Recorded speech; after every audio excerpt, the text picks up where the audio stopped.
सारी संगत को हाथ जोड़ के प्रणाम करती हूँ और जय गुरुजी सारे मिलके बोले, जय गुरुजी। मुझे बहुत अच्छा लग रहा है आज आप सबके साथ मिलने का मौका मिला है मुझे, और मैं गुरुजी को तो हर पल याद करते हैं और ऐसा मौका कभी कभी मिलता है।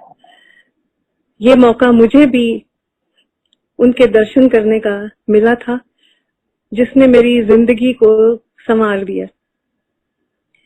1997 में गुरुजी पंचकुला आए थे, जनरल महाजन के घर ठहरे थे और मुझे मेरे बड़े नजदीकी दोस्त कहने लगे कि हम सत्संग पर जा रहे हैं तो आप भी हमारे साथ चलो। मैंने थोड़ा सा विचार किया, मैंने कहा मैं कभी गई नहीं ऐसी जगह पे, पर मुझे पता नहीं कि कैसा माहौल होगा। उन्होंने मुझे कहा कि एक बार आप चलो और आप देखना कि माहौल आपको बहुत पसंद आएगा और गुरुजी आपसे बहुत प्यार करेंगे। ये सुन के मुझे दिल में बड़ी अच्छी सी एक फीलिंग सी आई और मैं उन लोगों के साथ गुरुजी के मंदिर चली गई। जनरल आहूजा के घर जब हम पहुंचे सेक्टर 2 पंचकुला में, तो वहां पे मंदिर में 100-150 लोग ऑलरेडी बैठे हुए थे और गुरुजी एक खूबसूरत सी चेयर के ऊपर आराम से बैठे हुए थे और बड़ा ही खूबसूरत उन्होंने एक कुर्ता पजामा, कुर्ता और लाचा पहना हुआ था और एक उनके मुंह पे एक मुस्कान सी थी। मैंने देखा जाके कि संगत को कैसे ये लोग गुरुजी के पास कैसे जाते हैं। मैं एक साइड पे खड़ी होके देख रही थी तो मुझे एकदम से ऐसे लगा कि जैसे गुरुजी किसी की तरफ इशारा कर रहे हैं कि अंदर आ जाओ। मैं अभी दरवाजे पे थी, मुझे लगा कि किसी की तरफ इशारा कर रहे हैं और उनको बुला रहे हैं। मैंने देखा कि और तो कोई खड़ा नहीं था, मैं खड़ी थी और मेरे 2-3 मित्र जो मेरे साथ गए थे वो मेरे पीछे थे। तो वो मुझे कहने लगे गुरुजी आपको बुला रहे। तो मैं बड़ी घबराई, थोड़ी नर्वस थी कि पहली बार सत्संग में आई हूँ और कैसे जाना होता है, कैसे यहाँ का माहौल कैसा होता है और कैसे सारे रिचुअल्स होते हैं। मैं सीधी गुरुजी की तरफ चलने लग पड़ी। अपने आप ही मेरे को जैसे कोई चीज खींचती चली जा रही थी और मैं उनके पास जाके खड़ी हो गई। मैंने देखा था कि एक मेरे से पहले एक आंटी वहां आके उन्होंने प्रणाम किया, गुरुजी के चरण स्पर्श किए और वो फिर जाके संगत में बैठ गई। मैंने भी माथा टेका जैसे हम गुरुद्वारे के बीच में माथा टेकते हैं। मैंने माथा टेका तो मैं उठने लगी तो गुरुजी ने मेरे को बोला, डॉली आंटी इधर बैठ जा। मैं बड़ी हैरान हुई कि गुरुजी को मेरा नाम कैसे पता है। तो वहां पे किसी ने शायद एक आवाज देके मुझे बुलाया भी था। मैं देख रही थी कि मुझे किसने बुलाया, मुझे पता नहीं लगा कि किसकी आवाज थी, पर मैं जाके गुरुजी के राइट साइड पे जाके थोड़ी सी जगह थी वहां जाके बैठ गई। तो गुरुजी ने कहा कि पहली बार आई है डॉली आंटी। मैं क्या, हाँ जी गुरुजी। और मैं देख रही थी कि कोई यहाँ पे बात नहीं कर रहा, कोई ऐसा कोई डिस्कोर्सेस नहीं चल रहे, कोई गुरुजी कथा नहीं कर रहे, सारे चुपचाप बैठे हैं और बड़ा शांतमयी सा माहौल है। अब पता नहीं क्या होने वाला है। तो मेरे को इशारे के साथ एक आंटी थे वहां पे जो गुरुजी के सीट के पीछे खड़े हुए थे और गुरुजी के कंधे वो अपने हाथों से दबा रहे थे। तो उन्होंने मुझे कहा कि डॉली आंटी आप ना इधर सामने आ जाओ, आप थोड़े पीछे हो, आप सामने आ जाओ। मैंने कहा नहीं नहीं मैं ठीक हूँ थैंक यू। तो वो कहने लगे नहीं आप सामने आओ। जब मैं उठ के सामने आई तो एकदम से गुरुजी के साथ नजर मिली। तो वो कहने लगे कित्थों आए हो। मैंने कहा गुरुजी मैं पंचकुला ही रहनी आ, मैं पंचकुला तो ही आई हूं। अच्छा ते की कम की कर देने, अंकल जी की कम कर देने। ते मैं बड़ी हैरान जी हुई कि पता नहीं ये पर्सनल सा सवाल गुरुजी ने पूछा है, मैं क्या बोलूं। मैंने कहा जी मेरे हस्बैंड कर्नल साहब ने, फौजी ने जी, और इथों चंडी मंदिर तो ही रिटायर होए ने जी, हुण असीं पंचकुला ही रहने आ, ते मैं पंचकुला तो ही आई हां जी 12 सेक्टर तो। कहने ने अच्छा तुहानू कौन लेके आया।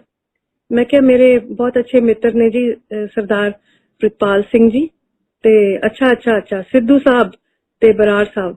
मैं क्या हाँ जी। ते कहते ने अच्छा अच्छा वो बैठे ने उत्थे पिछे। मैं क्या हाँ जी वो भी आए ने। ते मैं चुप करके बैठी रही।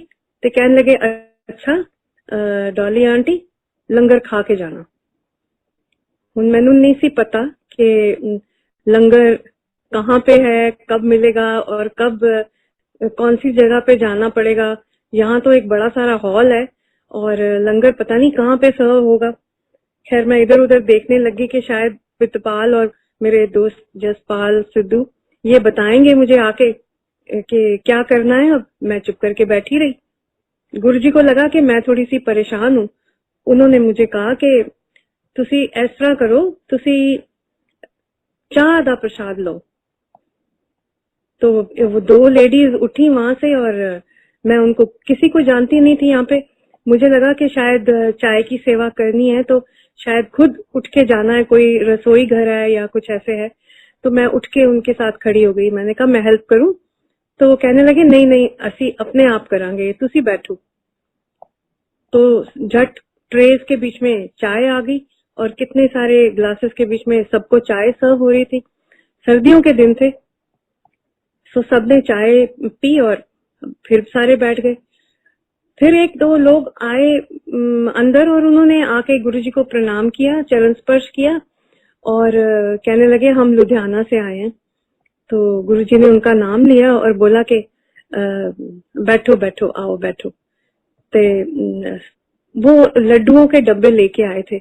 उनके घर में कोई बेटा पैदा हुआ था तो वो खुशी मना रहे थे और उन्होंने लड्डू गुरुजी के आगे रखे।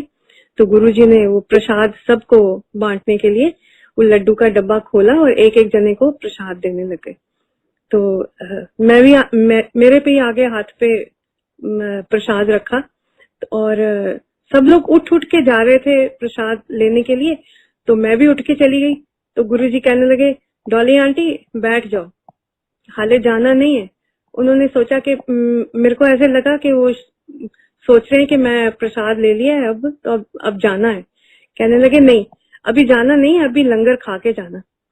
तो मेरे साथ जो एक आंटी बैठे हुए थे उन्होंने मुझे कहा कि प्रसाद ये नहीं है, प्रसाद लंगर को कहते हैं, जो लंगर बाद में बकायदा हम लंगर सारे मिलके खाएंगे, तो अभी मत जाना।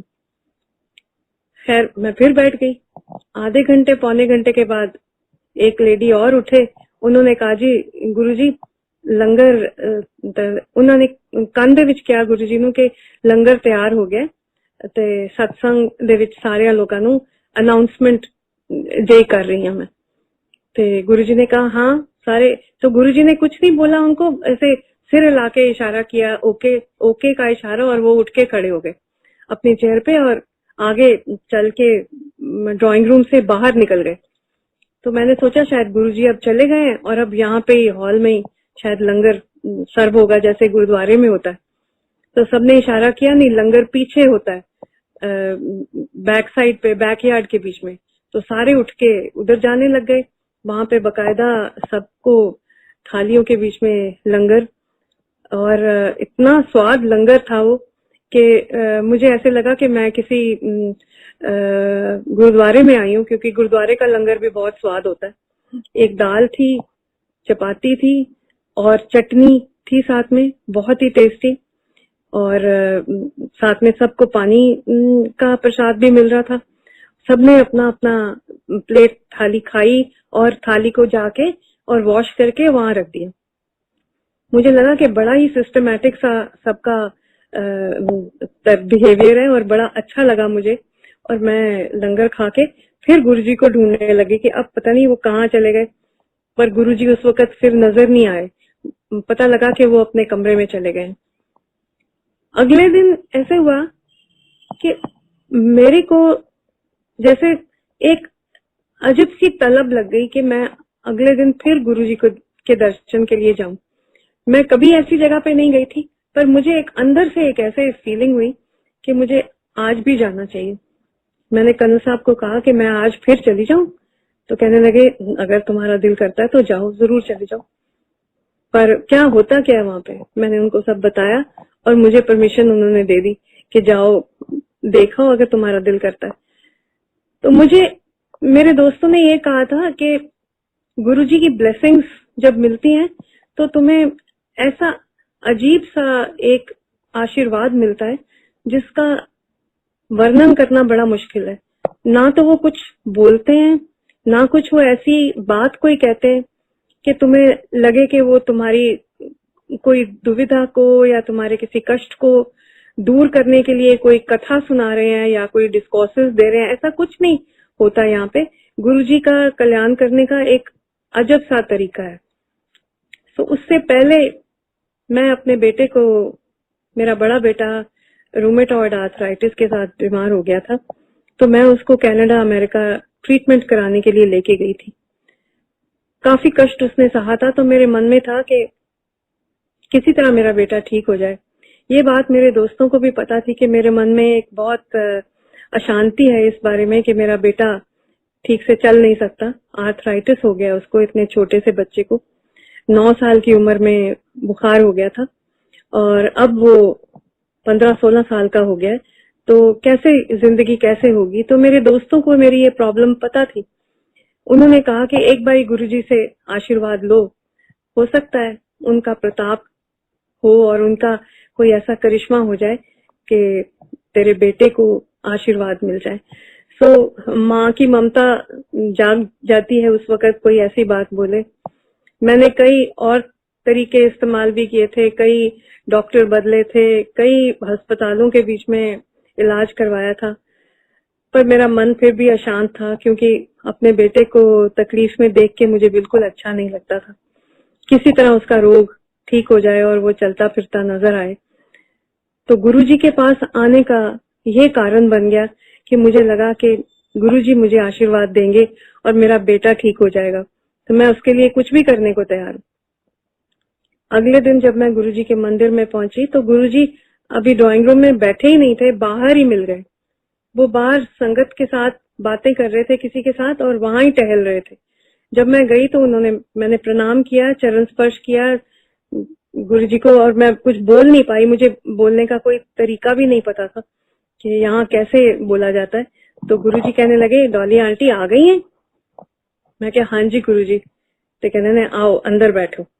तो मेरे साथ साथ ही गुरुजी आगे मुझे ले गए, आगे आप चलने लगे, मैं उनके पीछे पीछे चलने लगी। तो मुझे बिल्कुल अपने पास तक कुर्सी तक ले गए जहाँ पे और लोग ऑलरेडी बैठे हुए थे। तो मुझे अपने साइड पे लेफ्ट साइड में बिठा लिया और कहने लगे कि अंकल जी नहीं आए। मैं क्या नहीं कर्नल साहब ते नहीं आए गुरुजी। ते कहने कोई गल नहीं फौजी भी आ जाएंगे। तो कहने लगे कि जनरल महाजन भी फौजी ने, उन्हों का घर है ते मैनू नहीं सी पता कि किदा घर है। तो उस दिन गुरुजी ने मुझे कहा डॉली आंटी कोई गाना सुना दे। मैं उस दिन और भी हैरान हो गई कि गुरुजी को कैसे मालूम है कि मैं गाना गाती हूँ। तो कहने लगे कि मेरे को एकदम से मैं थोड़ी नर्वस हो गई कि मंदिर का माहौल है और यहाँ पे मैं क्या गाऊं, और मैं कोई भजन गाऊं कि मैं कोई शब्द गाऊं, क्या क्या गाऊं। तो गुरुजी आगे से कहते हैं तू ना कोई पंजाबी गीत सुना दे।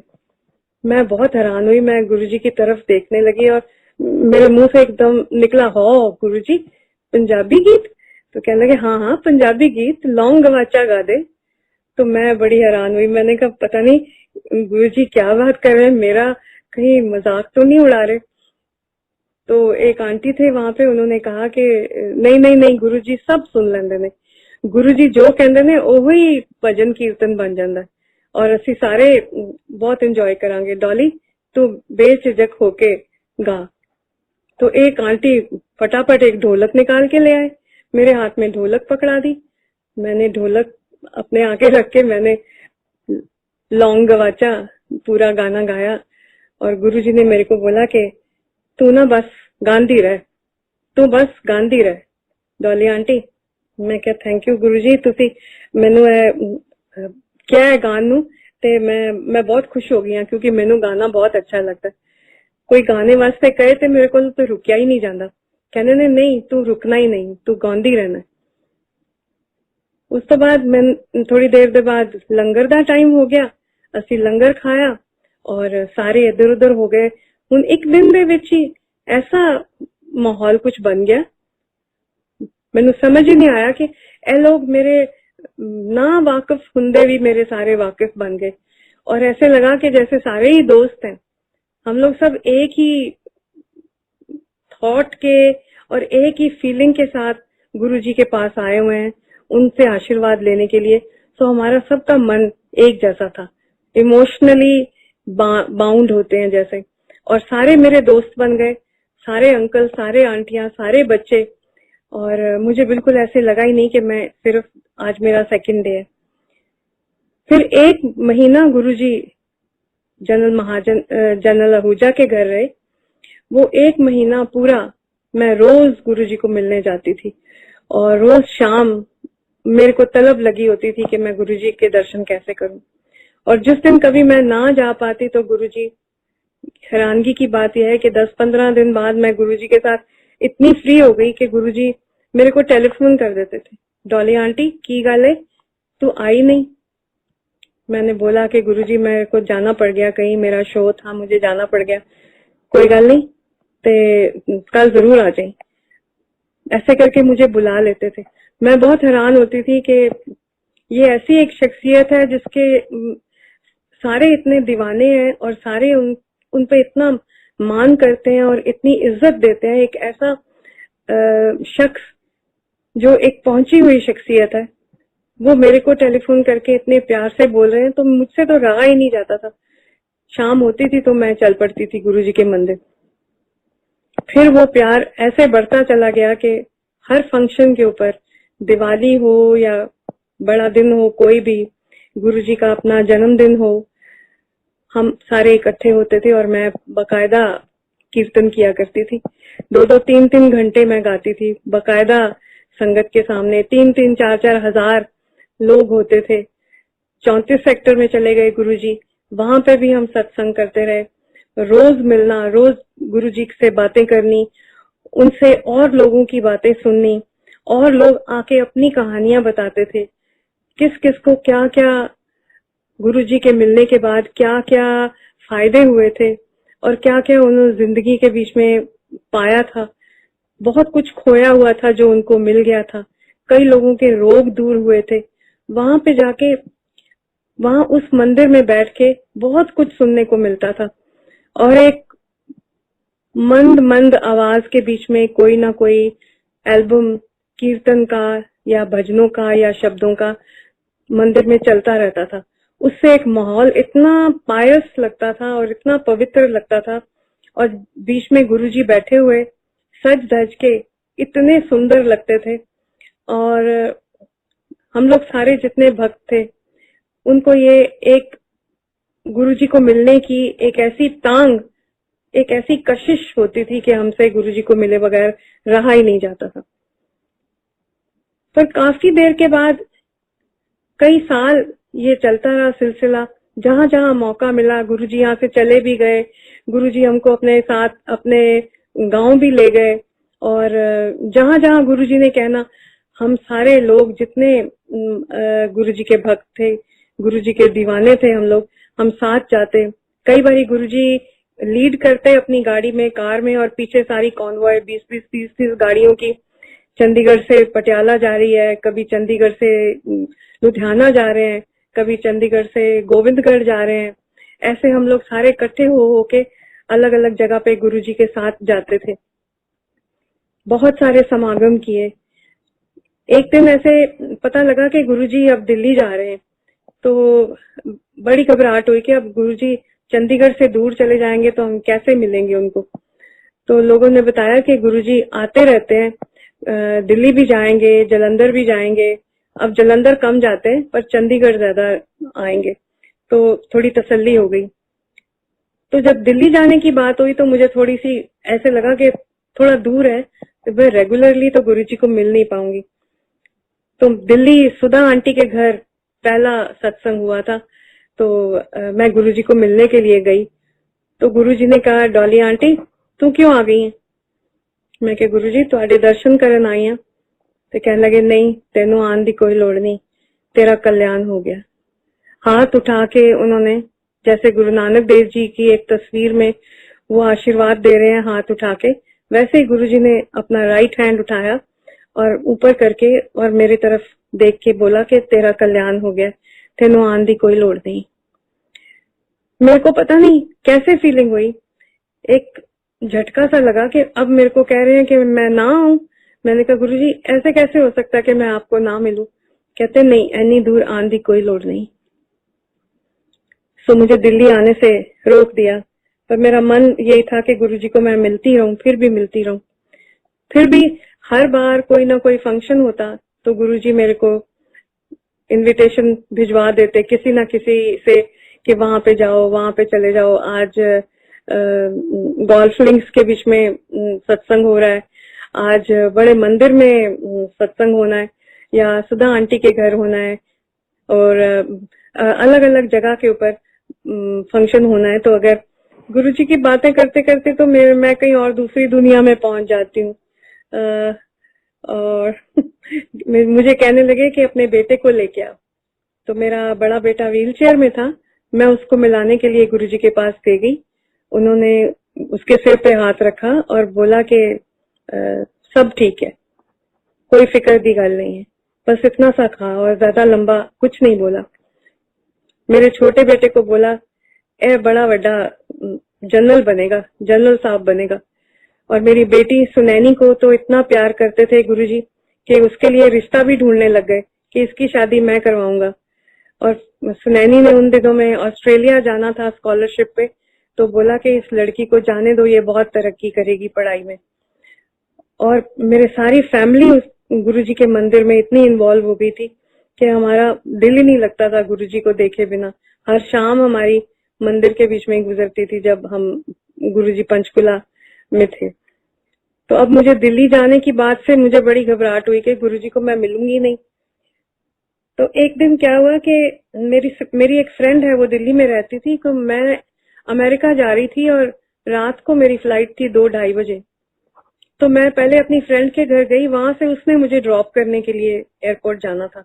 उस दिन गुरुजी का जन्मदिन था बड़े मंदिर में। तो मैंने उसको बोला मैं गुरुजी को मत्था टेक के फिर जाऊंगी फ्लाइट में। तो वो मुझे ले गई वहां पे बड़ा मंदिर के बीच में, तो कोई 15-20 हजार लोग थे और मंदिर में ऐसे था कि जैसे कोई मेला लगा हो। और गुरुजी दूर एक चेयर के ऊपर बैठे हुए थे और लोग ही लोग पंडाल में बैठे हुए थे।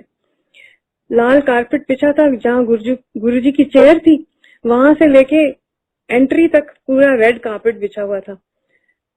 मैंने अपनी फ्रेंड को बोला कि मैं यहाँ से गुरुजी को प्रणाम करके फटाफट यहाँ से निकल जाएंगे क्योंकि फ्लाइट का टाइम भी हो जाएगा, ज्यादा देर रुकेंगे नहीं। प्रणाम करके मत्था टेक के चरण स्पर्श करके फिर यहाँ से चले जाएंगे। मैंने अभी लाल कारपेट के ऊपर पैर ही रखा था, गुरुजी के पास माइक था। गुरुजी ने वहां से कोई कम से कम नहीं तो 1000 गज दूर से मेरे को देख लिया और मुझे बोला, माइक के ऊपर बोला, डॉली आंटी तू कित्थों आ गई? मैं तो लाल कारपेट के ऊपर भागती भागती गुरुजी के पास पहुंच गई। मैंने जाके प्रणाम किया। मैंने कहा, अज ते गुरुजी तुहाडा जन्मदिन सी ते अज भी नहीं सी आना मैं? तो हंसने लग गए। चल बैठ जा उठे, चल जाके कीर्तन हो रहा था, कोई और लोग भजन गा रहे थे, कोई मंडली थी वो गा रहे थे, बड़ा अच्छा कीर्तन चल रहा था। मुझे कहते हैं कि चल फिर तू 2 भजन सुना दे। मैं ना कोई डायरीज लेके गई हुई थी, ना मैं तो फ्लाइट पे जा रही थी, सामान सुमून सब पैक हुआ था। मेरे हाथ में सिर्फ मेरा एक छोटा सा पर्स था, कुछ भी नहीं था मेरे पास, कोई गाने की डायरी नहीं थी, कुछ नहीं। तो गुरुजी मुझे बोला, तू जरा भजन मेरे ते लिखिया सी ना वो गा दे। मैं सोच में पड़ गई कि इतनी बड़ी संगत के बीच में गुरुजी ने मुझे बोल दिया, अब मैं कैसे गाऊंगी, मुझे तो कुछ याद ही नहीं आ रहा। मैं बड़ा अपने आप को कंट्रोल करके वो मंडली के पास जाके मैंने उनको रिक्वेस्ट की कि आप मेरे साथ संगत कर देंगे। उन्होंने कहा हाँ जी जरूर, गुरुजी का हुक्म है तो हम तो जरूर संगत करेंगे। मैं बैठ गई जाके, मैंने माइक आगे रख लिया अपने और मैंने भजन शुरू किया जो मैंने गुरुजी के लिए लिखा था। जब गुरुजी पंचकुला में थे, एक भजन मैंने लिखा था, वो गुरुजी ने रिकॉर्ड भी करवाया। चीमा स्टूडियोज में बकायदा एल्बम बना वो और सबको बांटा भी गया।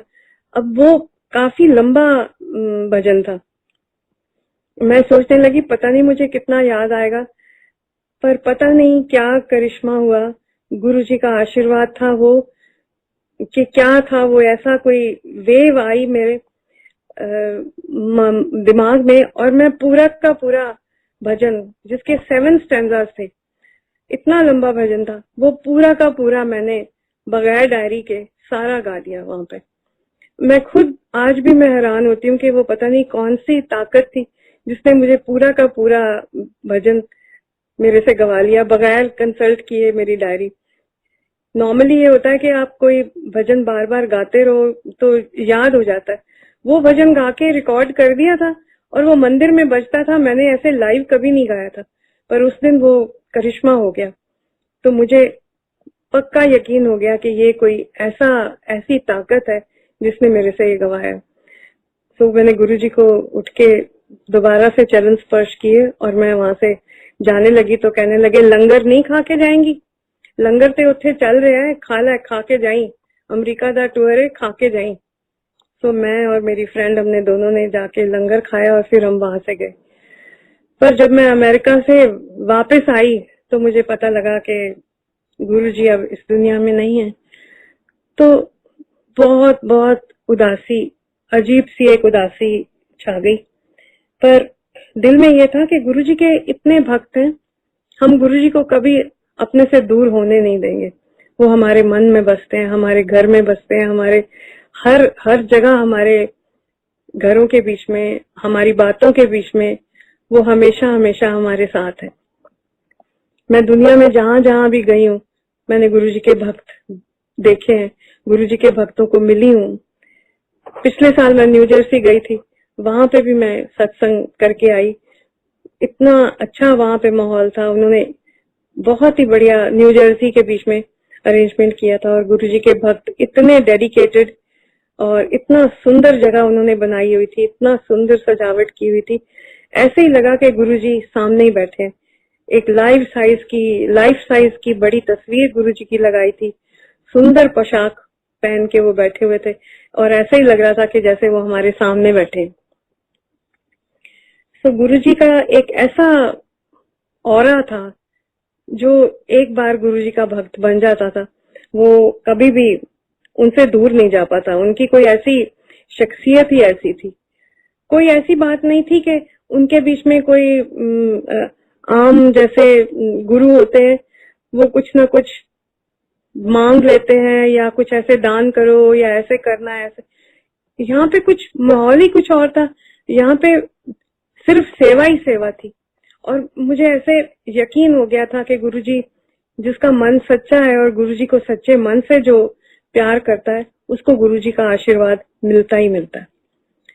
तो गुरुजी के आशीर्वाद से मैं जब से गुरुजी से मिली थी तब से मेरे प्रोफेशनल कैरियर में ग्राफ मेरा ऊपर ऊपर ऊपर ही जाता गया और मैं यही समझती हूँ कि मुझे उनका आशीर्वाद मिला था। मेरे बच्चों को, मेरे परिवार को, मेरा बेटा जो बीमार था उसने बहुत अच्छी पढ़ाई करके बहुत अच्छी जॉब की, छोटे बेटे ने उससे भी अच्छी तरक्की की, सुनैनी की शादी हो गई, बड़े अच्छे घर में, बहुत खुश है और सारे परिवार को उनका आशीर्वाद मिला था।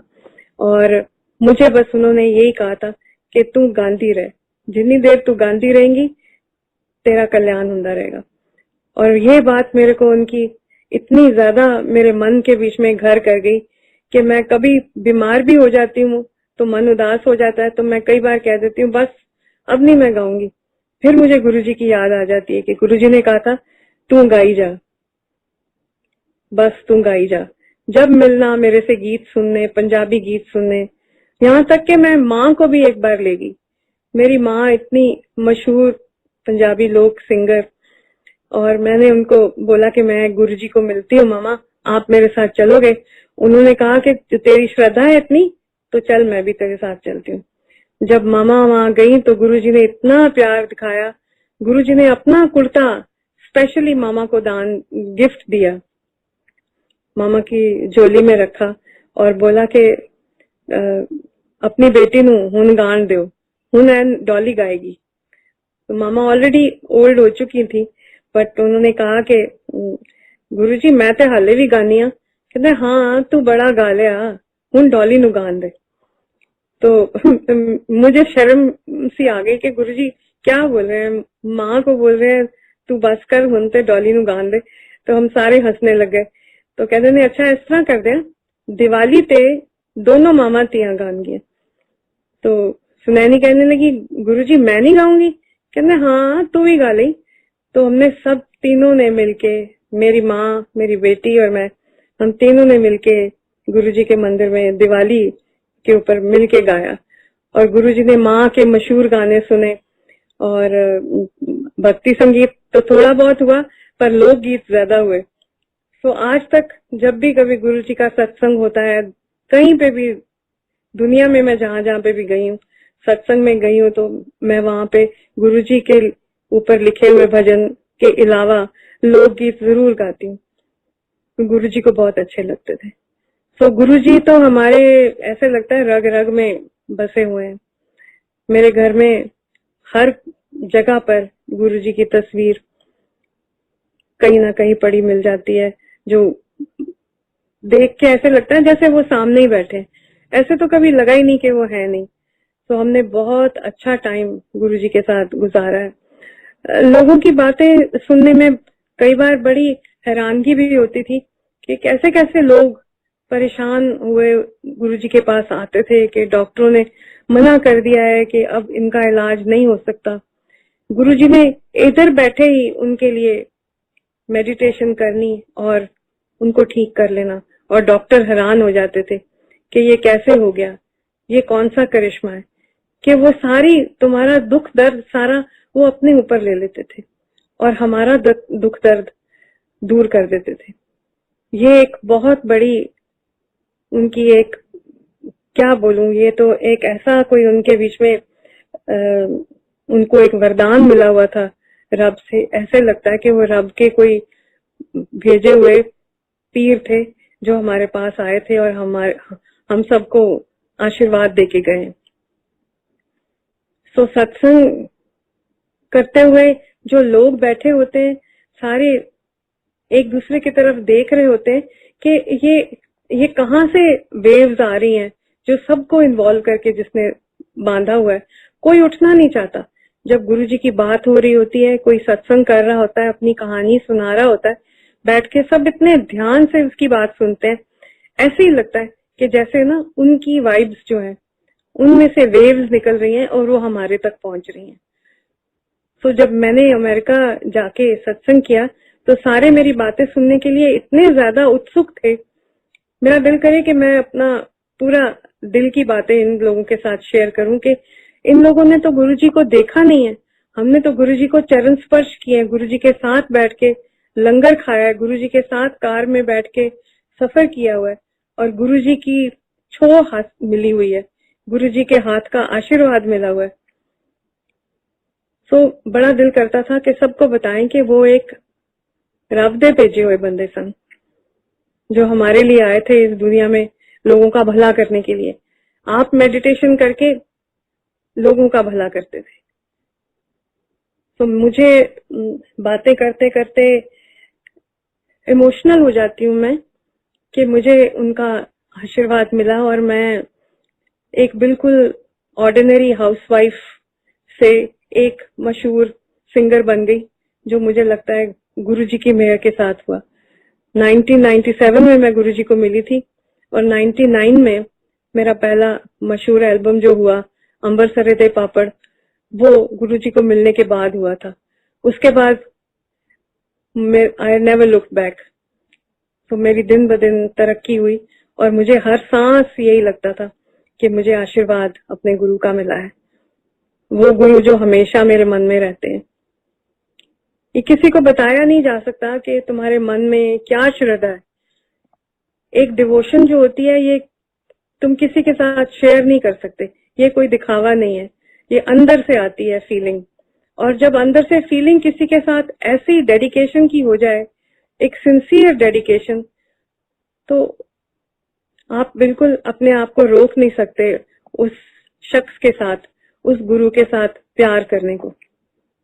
कई बार ऐसे होता था कि गुरुजी को मिलके आते थे तो गुरुजी के चरणों के स्पर्श के बाद एक खास खुशबू जो आती है, जिन लोगों ने गुरुजी के दर्शन किए हैं, गुरुजी के मंदिर गए हैं, उनको पता होगा, एक खास वहां पे भीनी भीनी खुशबू होती है। वो खुशबू, कई बार मैं मंदिर से गुरुजी को मिलके घर आ जाती थी, आधी रात मुझे वो खुशबू आ जाती थी। मैं एकदम उठ के देखती थी गुरुजी कहाँ है, ऐसे लगता था कि मेरे आसपास हैं कहीं। और कई बार मैंने देखा कि मैं घर के अलग अलग जगह पे बैठी होती थी और कोई काम कर रही होती थी तो मुझे एकदम से वो खुशबू आती थी, एक जैसे कोई कनेक्शन बन गया था गुरुजी के साथ। कहीं पे भी बैठे हो, उनका ऑरा जो था वो ऐसा था, कहीं पे भी बैठे हो तुम उनको फील कर सकते थे। कई बार ऐसे हुआ कि गुरुजी के फंक्शन के ऊपर जाने के लिए उन्होंने मुझे कहा कि डॉली आंटी, सारे लोग अपनी अपनी गड्डियां में जा रहे ने, तू मेरे नाल आ जा। मैं गुरुजी के साथ बैठ के उनकी शेवरलेट गाड़ी के बीच में 2-3 जगह पे उनके साथ ट्रेवल किया और सारी रास्ते वो मेरे से कोई भजन या कोई गीत वो सुनते रहना उन्होंने। आज केड़ा गाना लिख के ले आई है, और मैं रातों रात गाने लिखने लग गई। मैं कई बार ऐसे होता था कि मैं रात को, आधी रात को गुरुजी की वो खुशबू आई है, उसके बाद मैं सो ही नहीं पाती थी, मैं कुछ लिखना शुरू कर देती थी, तो मेरा गीत बन जाता था और मैं अगले दिन जाके गुरुजी को सुना देती थी। तो मुझे पूछते थे आज केड़ा गीत बना के ले आई है, तो मैंने सुनाना तो ना कहना ठीक है, हुण चीमा स्टूडियो जाके इनू रिकॉर्ड करा दो। और गुरुजी ने एल्बम बनवाए और सारे संगत में वो बांटे गए, कई 2-4 हजार शायद एल्बम चीमा बाजी ने बना के दिए थे। और आज भी वो जब मंदिर में बजते हैं कि मेरे गुरु जिया होर कोई ना, सदके जा मैं वारी जा। एक ये गीत मैंने लिखा था और एक लिखा था, जेड़ा गुरु चरना विच आया ते ओदा बेड़ा पार लग्या। ए शब्द जो मैंने लिखा था, ये तो रातों रात मैंने लिखा और अगले दिन जाके गुरुजी को सुनाया जब, तो सारी संगत ने मुझे इतना प्यार किया। एक एक जने ने आके मेरे हाथ चूमे, किसी ने मेरे को किस किया मेरे मुंह पे, किसी ने मुझे सिर पे प्यार दिया जो बड़े थे। और गुरुजी ने क्या, डॉली आंटी दा जेड़ा गीत है, ए गीत ही है ना? मैं क्या, हाँ जी गुरुजी गीत है, ਤੁਹਾਡੇ ਤੇ ਲਿਖਿਆ ਹੋਇਆ गीत है, ते ए गीत ते सारियां नू याद होना चाहिए। तो जब चीमा पाजी बना के हमने रिकॉर्डिंग की, मैंने और मेरी बेटी ने जाके स्टूडियो में रिकॉर्डिंग की, तो एल्बम फटाफट 1 हफ्ते में एल्बम तैयार हो गया था। गुरुजी ने अपने हाथ से सत्संग के बीच में एक एक जने को खुद अपने हाथ से बांटा, जैसे कि कोई प्रसाद देते। प्रसाद से एक बात याद आ गई कि एक बारी मैं गुरुजी के मंदिर जा रही थी, तो मैंने सोचा आज सब लोग, कभी कोई लड्डू लेके आता है, कभी कोई बर्फी लेके आता है, मैं सूजी का हलवा बना के गुरुजी के लिए लेके जाऊंगी। मेरे पास एक बड़ी कढ़ाई थी, कोई 2.5-3 किलो सूजी जिसमें आ सकती थी, वो बड़ी कढ़ाई थी। तो सुनैनी की किसी जन्मदिन पे मैंने वो खरीदी थी, तो वो मेरे पास पड़ी थी, वो मैंने उसके बीच में सूजी का हलवा बनाया और मैं उठा के गाड़ी में रखवा के मेरे छोटे बेटे ने उठाई और हम गुरुजी के मंदिर ले गए। तो जब वहां पहुंचे तो मैंने सोचा ये लंगर के टाइम पे सबको सर्व किया जाएगा कि कैसे करेंगे, पर गुरुजी भोग लगाएंगे उसके बाद ही होगा। तो मेरे को आंटी ओहुजा ने बोला कि नहीं, ये जो कढ़ाई है पहले गुरुजी के पास लेके जानी पड़ेगी, गुरुजी के पास लेके जाओ और फिर उसके बाद जैसे गुरुजी बोलेंगे। तो कढ़ाई 2 जनों ने उठाई और गुरुजी के राइट साइड पे नीचे फ्लोर पे रख दी। जमीन पे रखी उन्होंने, तो बोला कि ए कित्थों आया भाई, प्रसाद कित्थों आया? तो मेरे बेटे ने कहा गुरुजी मामा बना के लाई। अच्छा डॉली आंटी बना के ले आई? तो कहते कित्थे है डॉली आंटी? मैं पीछे पीछे आ रही थी तो मैं गई तो कहने लगे सारा आपने आप बनाया? मैं क्या हाँ जी गुरुजी। तो गुरुजी ने क्या किया, फटाफट वो गरम गरम ही था, अभी वो गरम गरम प्रसाद ही, जो जना आए, लाइन में लगे हुए थे लोग, क्यों बना हुआ था, जो आए गुरुजी उसको अपने हाथ से कढ़ाई के बीच में हाथ डाल के अपने हाथ से देने लग गए। मेरी धड़कन बढ़ गई कि इतने सारे लोग हैं, 200-300 लोग हैं, प्रसाद कहीं कम ना हो जाए। पर आप हैरान होगे सुन के कि प्रसाद कम हुआ ही नहीं, जितने लोग आए सब ने प्रसाद खाया और गुरुजी इतना भर भर के हाथ से दे रहे थे कि मैं घबरा रही थी, पर प्रसाद फिर भी सबको पूरा आया। और गुरुजी ने मुझे इतना प्यार किया, कहने लगे बहुत अच्छा प्रसाद बनाया डॉली आंटी, हम प्रसाद फिर कदों खिलाएंगी? फिर कुछ देर के बाद मैंने फिर प्रसाद बनाया, वही सूजी का हलवा मैं फिर बना के लेके आई। तो गुरुजी ने मुझे बहुत बहुत आशीर्वाद दिया। इतने सच्चे मन से ऐसे बोल देते थे कोई बात कि वो जैसे जाके दिल में खुब जाती थी कि उन्होंने तारीफ की है तो आज तो मेरा दिन बन गया है। मुझे तो लगता है दिन नहीं, मेरी तो जिंदगी बन गई थी गुरुजी से मिलके। हर बात उनकी अच्छी लगती थी, हर बात जो वो बोलते थे वो कर देने का दिल करता था। अगर उन्होंने कह दिया कि आज लंगर खा के जाना है तो कोई मतलब ही नहीं है कि कोई वहां से उठ पाए। आज चाय पी के जानी है, चाह दा प्रसाद लेके जाना है, तो किसी का मन ये कर ही नहीं सकता था कि वो चाय बगैर पिए चला जाए। कई डायबिटीज के पेशेंट्स को गुरुजी ने ठीक किया, कई कैंसर के पेशेंट्स को ठीक किया, अपनी मेडिटेशन के साथ। कोई दवाई नहीं दी, कोई ऐसा इलाज या टोटका नहीं दिया। हाँ, पर एक बात जरूर होती थी कि गुरुजी कोई गुरबानी में से कोई श्लोक जरूर बताते थे। मेरे को शुरू में गुरुजी ने बोला पाठ करनी है, मैं क्या हाँ जी गुरुजी मैनू पाठ का बहुत शौक है। मैं बचपन तो गुरबानी नाल बड़ी जुड़ी रहनी है क्योंकि मेरी माँ बहुत पाठ करती सी। ते कहने लगे अच्छा तू भी पाठ से ए श्लोक ए वाला शब्द गाया कर।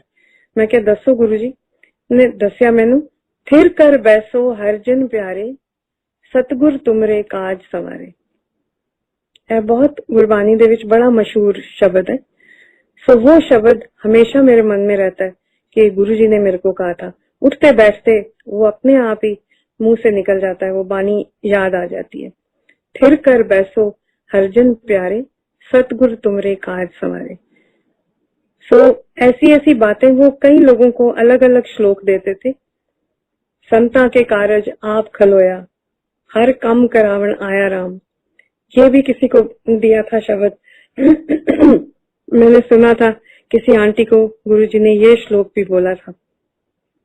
सो उनके मन में कोई ऐसी बात आ जाती थी कि आपको वो एक किसी बात में जैसे डेडिकेट होने के वास्ते कोई बात बोलते थे, तो कोई ऐसे डिस्कोर्स नहीं देते थे, ऐसे गुरबानी में से कोई श्लोक बोलते थे। सो वो शिव के पुजारी थे और अगर शिव के भजन गा दो तो गुरुजी बहुत खुश होते थे। वो हमेशा भोले भंडारी के शागिर्द अपने आप को कहते थे, भोले भंडारी। और उनके कार के ऊपर भी शिव जी का त्रिशूल लगा हुआ था और लाल कपड़ा बंधा होता था किनारी वाला, तो हमेशा वो गाड़ी को शिव के सिंबल के साथ डेकोरेट करके रखते थे। और गुरुजी को सुंदर सुंदर वस्त्र गिफ्ट आते थे, अलग अलग भक्त जन जितने भी आते थे उनको गुरुजी को गिफ्ट देने में बहुत अच्छा लगता था। उनकी सिर्फ ये ही एक तमन्ना होती थी कि सुंदर सुंदर कपड़े गुरुजी को बहुत अच्छे लगते थे। और उनके ऊपर हर कपड़ा इतना सजता था जैसे एक कोई राजा महाराजा हो, वैसे ऐसे सुंदर तरीके से वो अपनी कुर्सी के ऊपर बैठ जाते थे और एक एक बंदे को वो अपनी नजर के साथ देखते रहते थे। उसको पता नहीं लगने देते थे कि वो उसके लिए कुछ सोच रहे हैं, या उसके लिए कोई उनके मन में धारणा है, पता ही नहीं लगने देते थे और उसका भला हो जाता था। जब किसी इंसान का भला होता है तो वो ऑटोमेटिकली अपने गुरु या अपने पीर को प्रणाम करने का उसका जी करता है। सो ऑटोमेटिकली उठ के तुम्हारे मन में ये श्रद्धा आती थी कि तुम जाके उनके चरण स्पर्श कर लो, पैरों में पड़ जाओ कि गुरुजी आपकी मेहर है मेरे पर कि मेरा कल्याण हो गया। कई लोग आके गुरुजी के पैर कितनी कितनी देर तक दबाते रहते थे, उनकी सेवा करने का उनका दिल करता था। कोई कंधे दबा रहा होता था, कोई पांव दबा रहा होता था, और जब उनको अच्छा लगता था तो वो दबाते रहते थे, जब नहीं अच्छा लगता था तब बिल्कुल कोई रिएक्शन नहीं होता था।